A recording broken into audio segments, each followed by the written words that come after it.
Hey, we are live as opposed to dead. That's always a good move, I think. And today is Sunday, Bloody Sunday. This is November the 10th. I hear new signage being made. This is November the 10th, 2019. And John and I are back. We are back for a new episode of our Sunday video talk.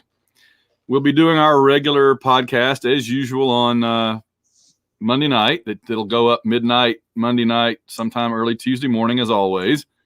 But this is our extra little thing we're doing now. We'll keep doing it as long as it's fun and as long as we want to, I guess, right? And where we talk about other stuff maybe that we're not going to talk about as much on Monday, and where we take questions and comments from folks who are watching. So if you have a question or a comment for us, go ahead and hit us up over there in the little column on the side. And then, of course, when it's on YouTube, you can see all of them later. So once it's up. So how are you, sir? I'm well. How are you doing? Yeah, good. Yeah, we're going to go see some movie later today, but we have some time this afternoon. We're able to kind of fit it in there, and that's cool. So we got several things to talk about. We'll talk more about Alabama LSU today because we usually don't have a lot of time on our show to talk about anything but Auburn on the pod, right? So we can talk about the LSU-Alabama game because that was well worth talking about. And I have a couple other things I want to talk about. I'm sure our audience will be popping up some interesting questions too. So I guess first up, what were your thoughts about how the Alabama LSU game played out? I wasn't shocked. I thought it would be two good offenses going at each other, and I thought that they were pretty even. And I thought, LSU's been very impressive all year. I've watched them a lot, and I know they're a very good team. My only concern was kind of the mental aspect of it, where Alabama's been in their head for so long.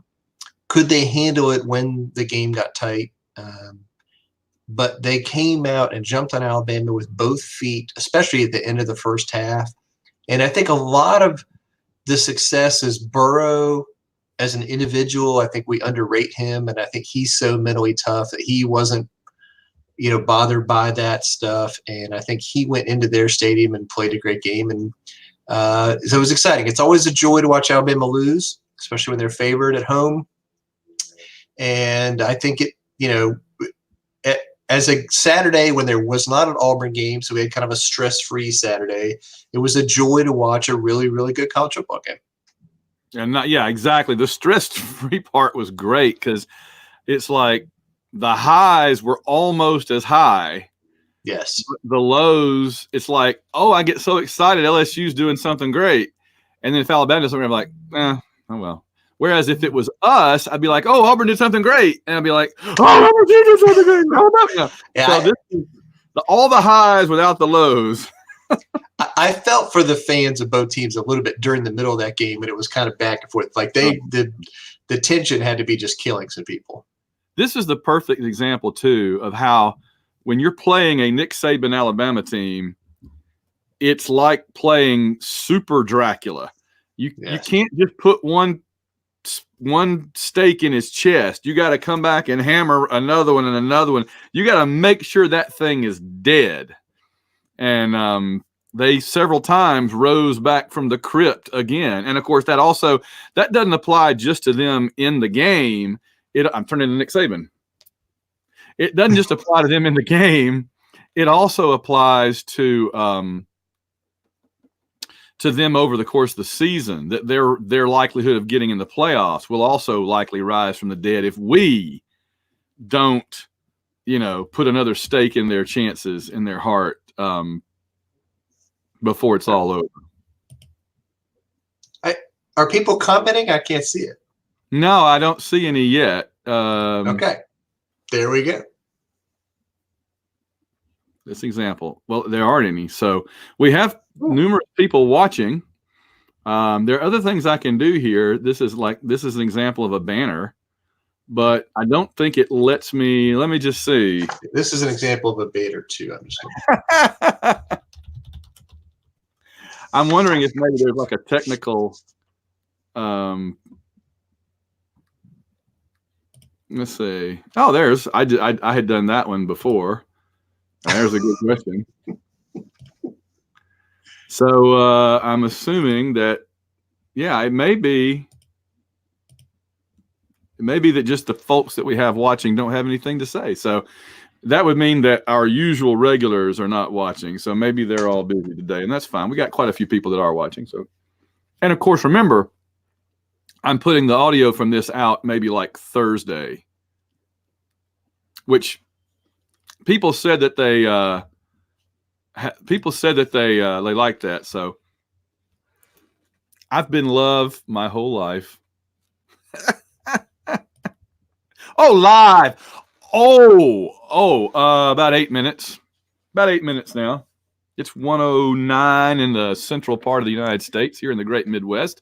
It's 2:09 in the communist East Coast, the Eastern Bloc, and we've been on here for a little while now. So, Elvis is here. All right, so it is working. It was just that the folks that were watching didn't really have anything really to say. So that's cool. So we can go back to saying it's our Sunday live show with comments. So a couple of things that I did want to get in. I want to say something about Iowa State, Oklahoma, because I watched the highlights of that. I didn't see any of it last night. Well, it was on at the place we were eating, but I actually had a couple of comments and I sent to you. I do want to rank the top 6 teams real quick. We can do that. Start with if you want. I want to talk about Alabama, LSU more. Oh yeah, here are my 2 controversial comments. Here are my my first controversial comment is about Alabama. See, I look at you, but it's not like I'm looking at you. So when I want to look at you, I want to look here. There's your cyclopean eye up there. Hey, John. But you're over here. It's very confusing. Anyway, Nick Saban. So my first controversial comment is, or question is, Alabama has years and years of number 1 ranked, or at worst maybe 2 ranked recruiting classes. Any coaches they want in the country, any players they want, they get anything they want, all the money in the world, right? They have no excuses. And yet now they failed to convert all that wealth of possibility into a win again. They've lost the last 2 really big, meaningful games they played in against actual competitive teams. And they've given up lots of points in both games. So my first question is, what is going on with Alabama failing? Alabama keeps failing. Why? Why does Alabama keep failing at tackle football? And my number 2 controversial thing is about us, and that is, I want LSU's offense. That's it. I've been on the fence for a few weeks this season, but I'm looking now and I'm going, that's what we need to be doing. And I'm ready to sign on the dotted line. It's like the car salesman brought this offense out, but the car salesman sounded like this. Well, this is my new offense, cookies. Okay. And I wasn't sold. Hold on. I am now officially sold on this offense. All right. So what do you think? Number 1, what's wrong with Alabama? And number 2, can I have the LSU offense? Number 1, what's wrong with Alabama? When you say what's wrong, they played 2 teams, at Clemson in January and LSU this weekend.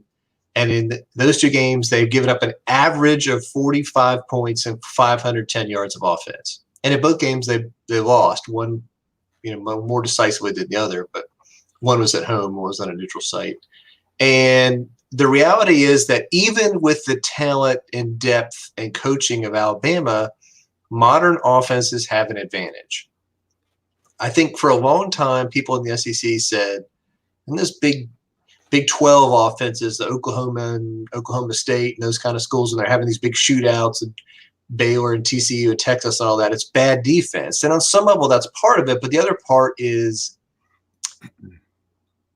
the modern rules of football favor offense to a degree and make it very hard for defense. And I think the skill level of offensive players has increased dramatically, coming out of high school and the development of them over the last 20 years. And I think we're seeing kind of the culmination of that if you want to play with these teams and beat those teams, you have to have a very high level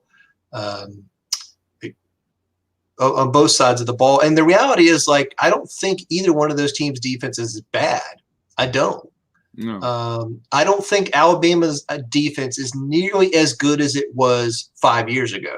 Right. No, absolutely. Some of that is the change in football, and some of that is like they're getting whatever 20% less talent, and it's going, 5-star talent, and it's going to other places, Clemson or Georgia or LSU. So I think but you're right.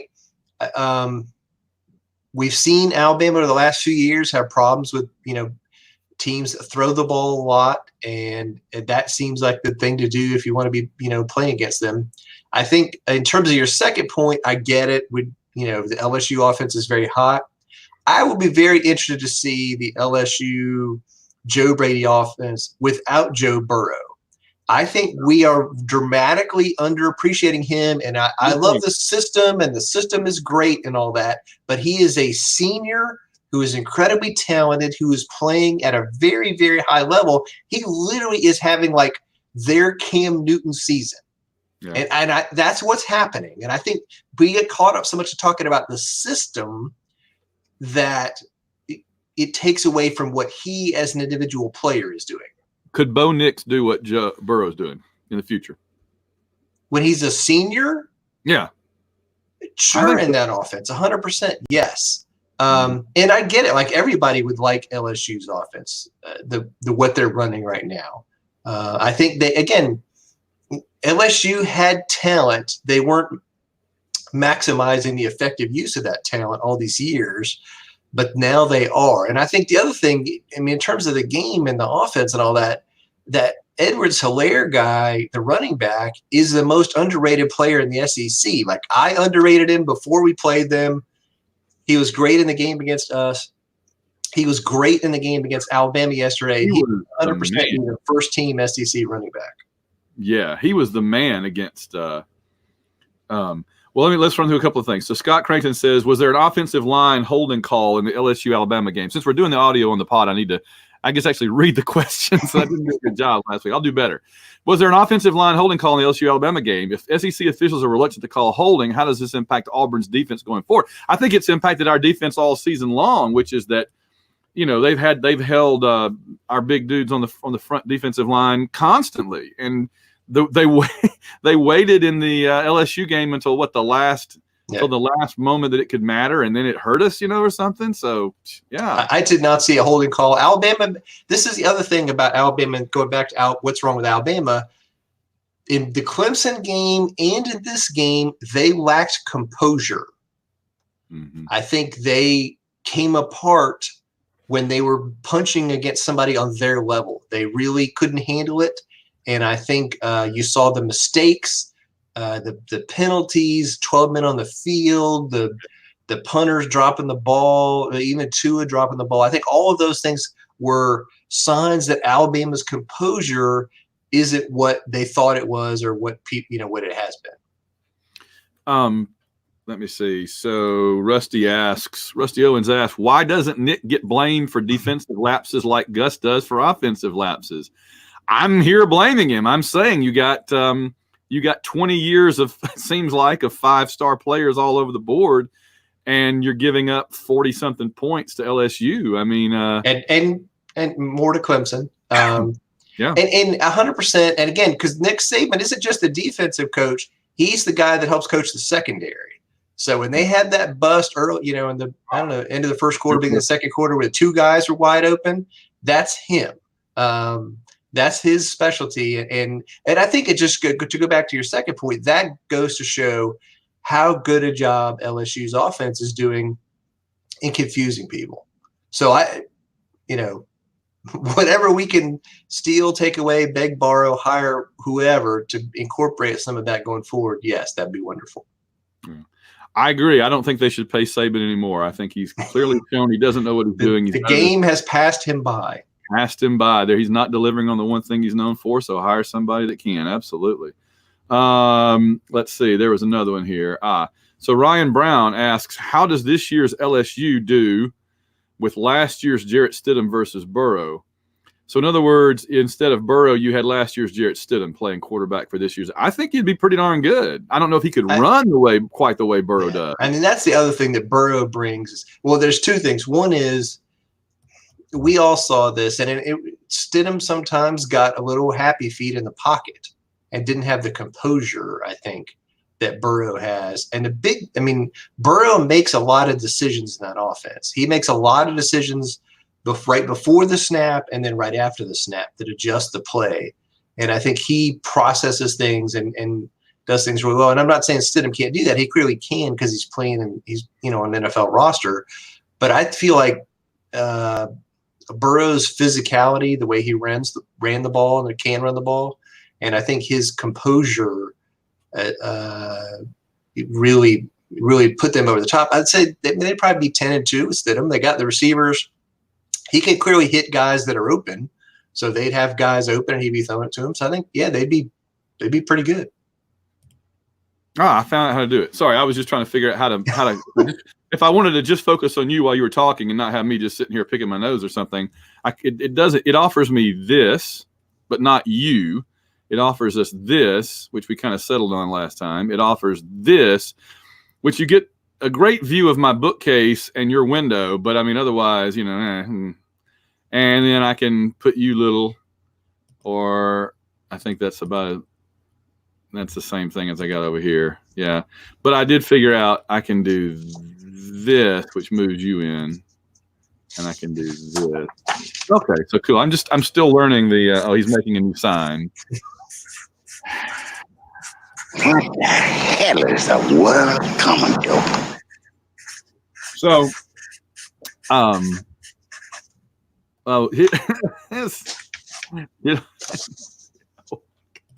on.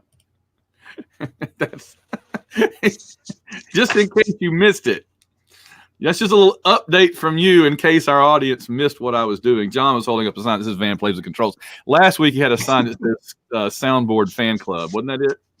I believe it was Soundboard Fan Club. Smoke weed every day. There it is, Soundboard Fan Club. All right. Several people did ask me how they can join the Soundboard Fan Club, and we will be working on that. I will have some kind of membership drive for Soundboard Fan Club members, and we'll work on it. Please clap. Oh wow! All right. That's good. Good times. Good times. Well, let me see. We had a question: did Harvey Updike knife baby Trump balloon? I did. I love the question I saw on Twitter. Somebody said immediately after the Alabama game last night, Updike was asking people, "Where do they keep Mike the Tiger?" And yeah, we're laughing about it, but I think Feinbaum deserves some real criticism from Auburn fans and the SEC as a whole for putting Updike back on the air on Friday. That's unforgivable. That's terrible. Let's see. Wrong one. You know how Saban and Kirby get together to share tips on beating Auburn? Should Gus call up Steve Ensminger? There was a time that I would have said Gus calling up Steve Ensminger would be like the single worst thing anybody could ever do. But I guess, and what's funny is they would be like, dude, why don't you just throw over the middle, right? Why don't you send somebody up the seam there and why don't you put a running back out in the flat that Nix can just drop the ball to? Why does Nix drop back, look downfield, and then get killed? Why not have other places the ball can go? It's a crazy idea, I know, but it's revolutionary. But I think it's something they could look into. The idea of having more than 2 or 3 places the ball can go, it'd be crazy and wild. Crazy town. It would be. Before I forget about it, did you see the Iowa State-Oklahoma game, or did you see any highlights or anything? After the Alabama game, I watched a good bit of the Georgia-Missouri game, and then I was flipping over to the Oklahoma game later. So, yeah, I saw some of it.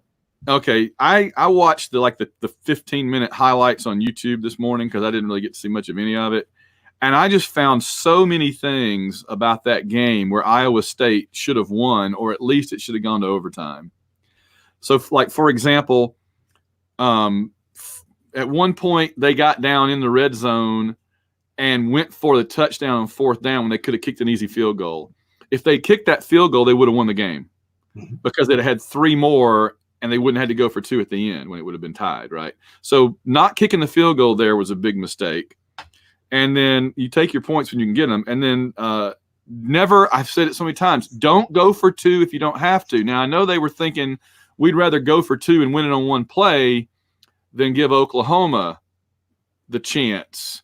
But honestly, a 2-point conversion is usually so hard. It is like saying, I want to put the outcome of this game, win or lose, on flipping a coin where I have to win 3 out of 5 flips or something. In other words, the odds are 60-40 or something against you.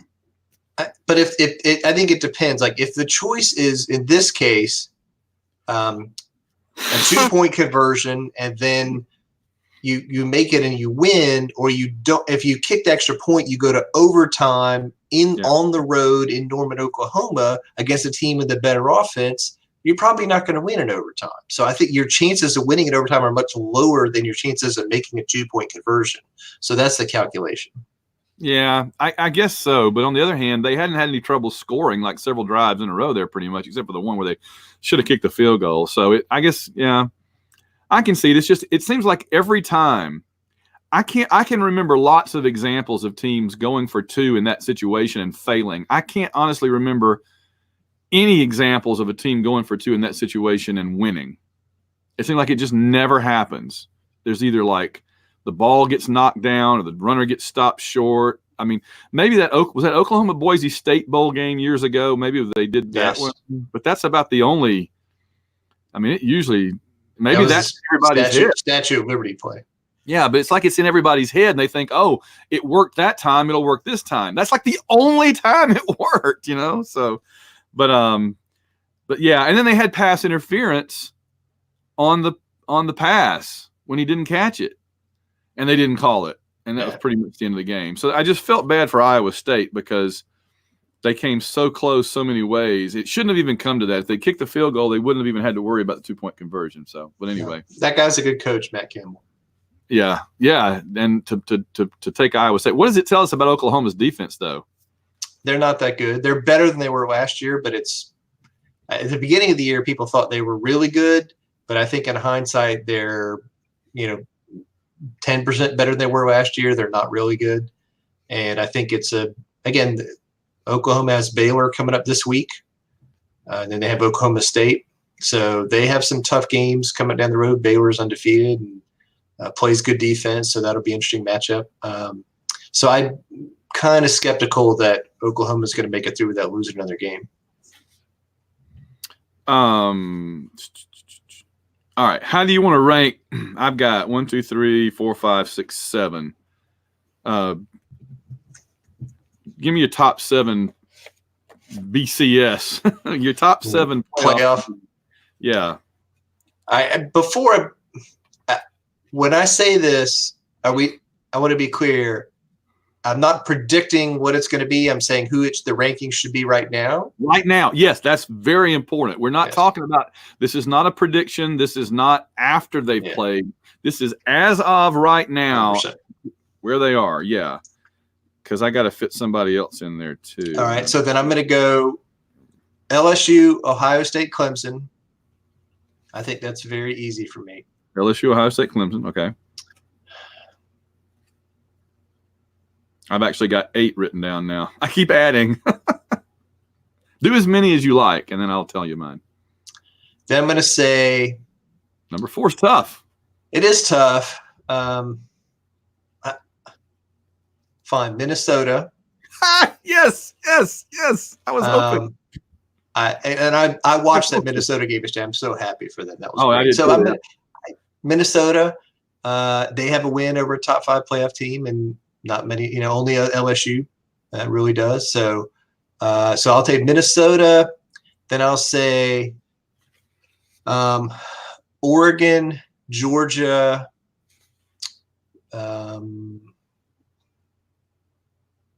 How far did Alabama drop on your list? Alabama, Oklahoma, Baylor. Okay. Utah. All right. I'm gonna go reshuffling it based on something you just said. All right, hold on. Let me see. Oh, here's a good Ryan Brown comment. Yeah, 22. I tweeted last night. 22 is the man. So good. All right, I'm reshuffling it now, and here we go. Here are my top 8. In fact, hold on.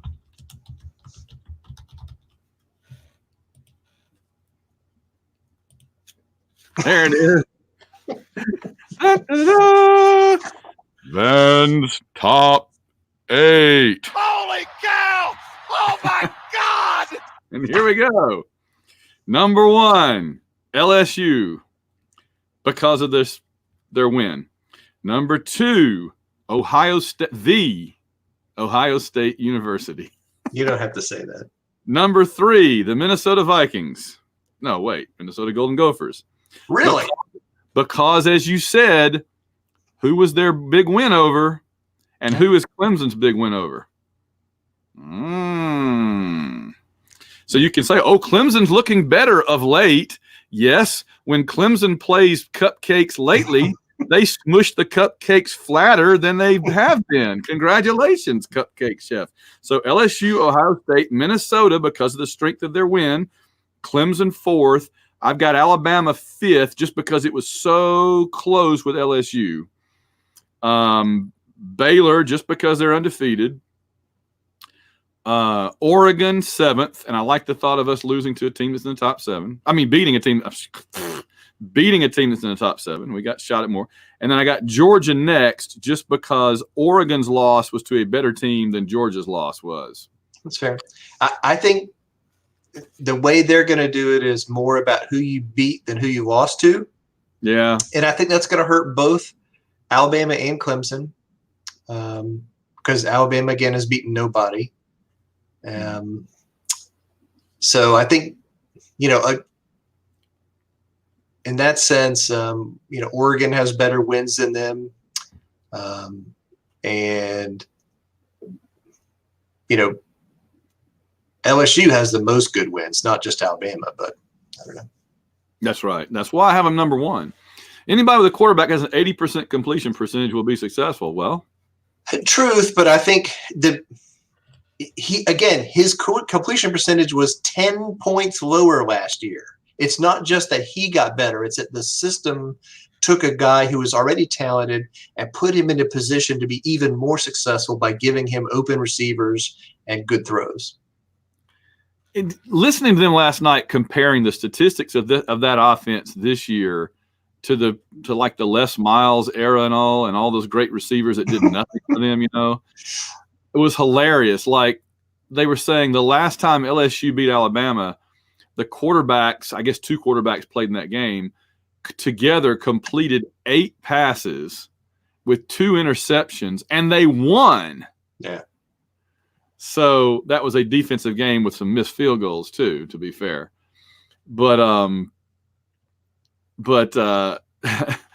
it's just amazing how I think LSU is just the poster boys for how much difference a good system can make. Like, look at the 2012 Auburn personnel, and then you add Nick Marshall, and that's pretty much it in 2013. And you bring in a system that was fresh and new at the time and suited his abilities. And look at the difference between the 2012 and 2013 Auburn offense. People all over the country wanted that offense after 2013, So it really shows you, we should be grateful that LSU hasn't been running this offense for the last 15 years, because they'd have a lot more appearances in the SEC championship game and a couple more national championships maybe, because they've had the players. Yes. I would argue this year's LSU team is one of the lesser talented LSU teams I can remember in terms of players. See, but I think you're underselling them. I think they have a lot of really good players, and I think they're, again, I get the idea why you say that, but I think it's a very, very talented team. And I think it's the same we were talking about with the running back. I think he gets underrated. I think the receivers get underrated. They have, 3 defensive backs for sure that are going to be high draft picks. And one of them went out during that game, and that was part of how Alabama got back in the game. Yeah. Is when Fulton went out. So my biggest thing about this game is I don't want to see it again. Like Alabama should not get a pass and get in the playoff after that. You don't think a very narrow loss to the number 1 or number 2 team where they scored 40-something points? I think, and again, it goes back to what I said earlier, like they have to show who they have beaten at the end of the year. So this is why, like, it's going to come down to the Auburn-Alabama game. Auburn has a chance to knock them out where there's no chance they go to the playoff. Right. And Alabama needs that win to show something because they don't have any other ones. Yeah, Alabama desperately needs us on their resume. That's pretty fun. I love the idea that they need us more than we need them. They usually don't like to admit things like that, but it's absolutely true. We would be easily the biggest win on their schedule, wouldn't we? You need to click on Jared's comment. Yeah. I'm going to have to add an eagle sound effect to the soundboard now so that I can. I was looking around to see if I had some kind of eagle. I think all the Auburn stuff behind me is Tiger related. Yeah, I don't have any eagle related, but yeah, no. Yeah, I guess that the fact that we're doing it without the eagle means that we are just 2 little country kids outside misbehaving. every time.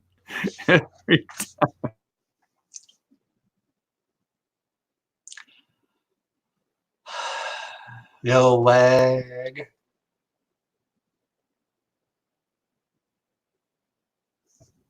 Got jet lag. Whoa, that was crazy. I wonder what that was. I've got the new system pumping out the voltage here, and yet we still have that occasionally. Probably somewhere between me and you. It's just crashing. I'll have to look at the YouTube broadcast later to see the quality level, but oh, he's been doing that the whole episode. He's got 2 signs. Yeah. I don't exactly know, but I don't know. Okay. Oh boy. Well, the other thing and that really hit me this morning. Yeah. After watching that game and seeing how good LSU is, again, I think if you think the system is awesome, I think we will see a year from now when somebody besides Burrow is running that offense. Yeah, we'll know more. I think it's going to be one of those things that, like, they're not going to be nearly as lethal once people have seen it for a year and it's not Joe Burrow. And I think people are then just going to be kind of a little bit of shine coming off them. But that's my prediction. But I just wanted to thank the SEC office for saving us in 2020 from the Georgia-Alabama back-to-back in a road or home game scenario by moving the Georgia game to October and literally putting the LSU game the week before the Alabama game so we could play those 2 teams you just saw on TV yesterday 1 week and then the other. Not a bye week, not a Southern Conference team in between is a little buffer to prepare and heal, but literally both those teams back to back. And that is like a big, this from the LSU, from the SEC office. I mean, just imagine, and Georgia's earlier, but I mean, the problem is LSU's better than Georgia now. We traded just as they traded. But it's worse than that because at least with the Georgia game and the home away thing, there was a break. We had a week off. Yeah. The LSU game every single year is one of our most physical games, and our team is beat up coming into that game. And now we're going to be beat up with a week to prepare to go in and play Alabama. That's the part that makes me angry. I think it's a recipe for failure on our part in the Alabama game going forward because we're not going to be at full strength. So, to answer Elvis's question, I mean, they are going to lose Burrow. They're going to lose, some of the good guys they have on defense, Delpit and the senior cornerback, the one that's really good, and a couple of the receivers. But what's that running back? Is he a sophomore, junior? I don't even know. I'm looking. He's pretty good. This is great audio right here. Keep going. He might want to consider professional employment in that field because he seems to have a future in it. I'm thinking. So you think? I think maybe he should consider it. By the way, while you're doing that, Jared says, "Have Saban's refs now entered the transfer portal?" He's a junior, so he is eligible to turn pro. Go. Run like the wind with your national championship. Yeah. Be gone. So, funniest comment I've seen online today, Jared says, have Saban's refs now entered the transfer portal? The best part of this, not the best part, because the best part is that they lost at home. But one of the better parts is Alabama fans whining about the officiating. So that's funny. That's good. That's pretty rich. Alabama fans, well, they only whine about John looks up something. Nice. Very smooth. That's good. They only usually complain when they lose and when something causes them something that they can put their finger on regardless of whether it's legit. Oh, John. Okay, Jared says, what are your AU win percentage guesses for Georgia and Alabama at this point? I say we have a 50% with Georgia and 60% with Bama. I've been the other way around. Well, up until last weekend, I said we had about a 60% chance of beating Georgia and a 35% chance of beating Alabama. Now I'm really looking at 50-50 on both of them is where I am right now. Well, it changes minute to minute. I haven't seen the injury report for Georgia today. I think that's going to be big, and we'll talk a lot about that tomorrow. Yeah. But leaving that aside, I think Georgia plays the kind of offense that is much better for our defense to stop. And we're going to talk a lot more about this tomorrow and on Friday. But I think Georgia wants to run the ball, and that's what we want the other team to try to do against us. So I think we have – and again, they're both at home. I think, Georgia probably 60, 65%, and Alabama, like you said, more 50%. So, who was Georgia playing last weekend where they kept converting the third down? Florida. Yeah. That's what I'm concerned about. I know that we can do at least as good of a job as Florida did in stopping Georgia's running game, at least until the fourth quarter. We can do better than they did. Well, unless we get into the fourth quarter and the defense has been on the field for 90 snaps. Yes. Then that's when you give up the 80-yard run to Pirine or whatever. But if we can keep the ball ourselves a little bit, some kind of ball control at all, and not wear our defense out before the fourth quarter, then, yeah, we can stop the run. Can we stop their third down passing? So, especially again, their guy that made a lot of those third down conversions, Cager, left the game last night with an injury. I saw that. If he is not healthy, that's a big advantage for Auburn. That's huge. That's a big point. So that's one of the number one things I'm going to be watching for this week. Did you see that Chad Morris has already been fired? I did. He's been fried. So, adios, Chad Morris. It's been fun. Been quite a ride. Farewell, sweet prince. We barely knew ye.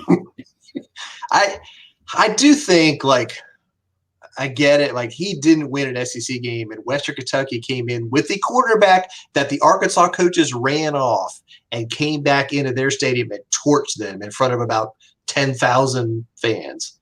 So wow. It had to happen. I mean, there was you can't bring him back next year and then go out and start selling season tickets. So, it's not good. But hey, Brett Bielema, you're paying him anyhow. Just you bring him back, do you? That's the real scenario for them, I think, is hey Beavis. What? Let's go fishing. There's Bert. Okay. The real scenario for them, I think, is Mike Leach. That's who they should go get. He does well in remote spots where it's hard to recruit. He was in Lubbock, Texas, which is in the middle of nowhere in Texas. And he's in Pullman, Washington now, which is in the middle of nowhere on the eastern side of Washington. And he's done well. People say like, oh, he's never going to win the national title. Hey, guess what? They're not winning the national title in Arkansas anytime soon anyway, but he will make you respectable. A 7-5, 8-4, a dangerous team that is not getting destroyed by Western Kentucky. So I think, and the best part would be if they hire him and then they go play Tennessee and beat Tennessee, especially like if it was in Knoxville and Fulmer was watching and Mike Leach embarrassed Pruitt. That would be like the dream, kind of. Yeah, except that I don't want to play Mike Leach every year, and if he's at Arkansas. You know who the big MVP, the real winner last night, besides all civilized humanity because Alabama lost, the real winner last night, as Ryan Brown points out, was Kevin Steele. As Ryan says, last night's game also underscored Kevin Steele's brilliance in Baton Rouge a few weeks ago. Yeah, because we held LSU in their own stadium to 10 points in the first half and to 23 overall. Yeah. They doubled that at Tuscaloosa. Doubled it. And it's not just, yes, 100% on that. Kevin Steele deserves all the credit he's going to get and that kind of stuff. But I think the other thing it shows is that other people don't have the defensive lineman that Auburn has. We ran that 3-man front against them and did fine, and a lot of other teams just can't do it. They can't. 99% of other teams can't do it. So that's right. Auburn Elvis says, I don't want to face Mike Leach in this season. That's exactly what I was saying. I agree with John. It would be fun and it would be smart for Arkansas. I'm not sure I want it to happen. Well, again, this is why they should hire him. Wouldn't you, like if I told you they're hiring some other coach out of the AAC, Mike Norvell or whoever, you'd be like, okay, whatever. Mm-hmm. But if I told you they're hiring Mike Leach, you'd be like, I don't want any part of that. That's what they should do if you're them. Yes. Not sure that's what they should do if you're us. But I'm not projecting on anybody here, but they're currently going through the fan base. We're an SEC team. We should be able to get anybody kind of thing. And the reality is they can't. Yeah. There was a bunch of Arkansas fans going back and forth with Andy Staples this morning about why can't we hire the Iowa State coach? And Andy Staples was like, he's not coming to Arkansas. He was like the number 2 guy for Ohio State last year when they hired Ryan Day. He's not coming to Arkansas. So, and I see that Leach at Kentucky thing. If Florida State hires away the lesser Stoops from Kentucky, say, why would they get rid of Stoops unless he left? No, because he's on Florida State's list. They're not going to get rid of him. Good gosh. Listen, he almost deserves SEC Coach of the Year consideration. They've been playing a wide receiver at quarterback for 9 games now. And last night they were running the triple option against Tennessee. I got to go. Oh, you got to go see the highlights. I'm going to watch the Tennessee Kentucky game last night. Okay. Tennessee won, but Stoops is, they were great last year. They were legitimately a 10-win team and should have won the East probably. And, so I think, and he was on the staff at Florida State and did well there. I think he's the guy that Florida State should hire. I really do. Yeah.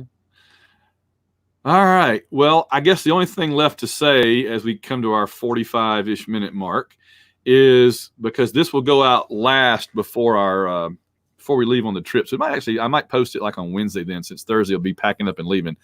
I'm going to be packing up Thursday morning, going to work, my wife going to work, Mira going to school. As soon as I'm done, I'm going to come pick Mira up, go pick up my wife from her job, and we're getting right on the interstate and heading south. We're going to get down to about North Alabama Thursday night. That's about as far as we can get by about 1 a.m. Friday morning, we'll get up early and drive on down to Auburn and get there around 11 o'clock in the morning. And we're looking at doing our live video show from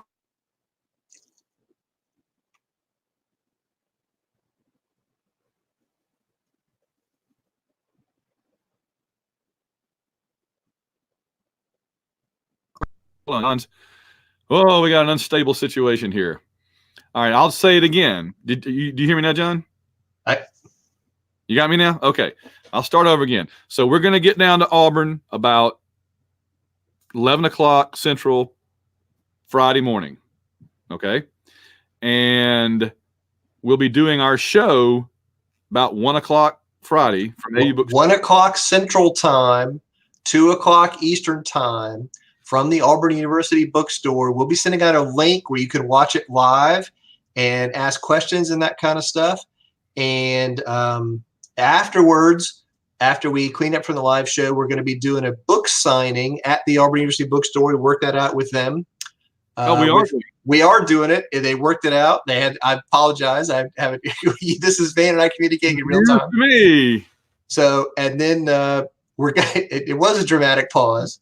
Well, and then, everything was still live to me. I just saw John looking at me like I'm crazy, and I'm like, "Yes, John, what's wrong?" And you're just like, "I'm like, oh, I guess we're lagging." And then the whole thing went black, and I'm like, "Yeah."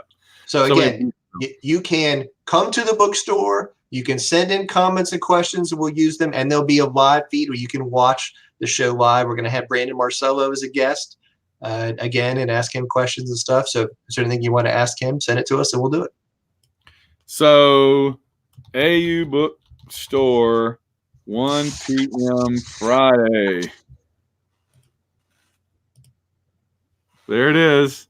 Yes, I do, because I want people to see the banner. AU Bookstore, 1 p.m. Friday is the live show. When is the book signing? Probably 3 p.m. ish, 2:30 to 3. In there, we clean up we do the live show, we clean up. We're in that. We'll sit out there. So hopefully somebody will come by. We'll have books. If you have books you already own, bring them. We'll sign them. That's what we said last year.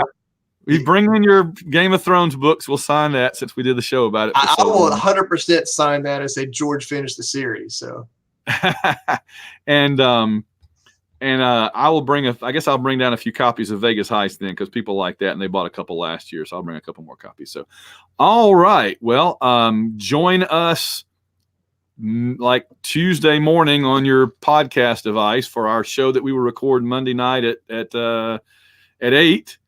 Where we'll talk a lot more about Auburn and Georgia and preview the Georgia game. And otherwise, War Eagle, John. War Eagle, man. All right. And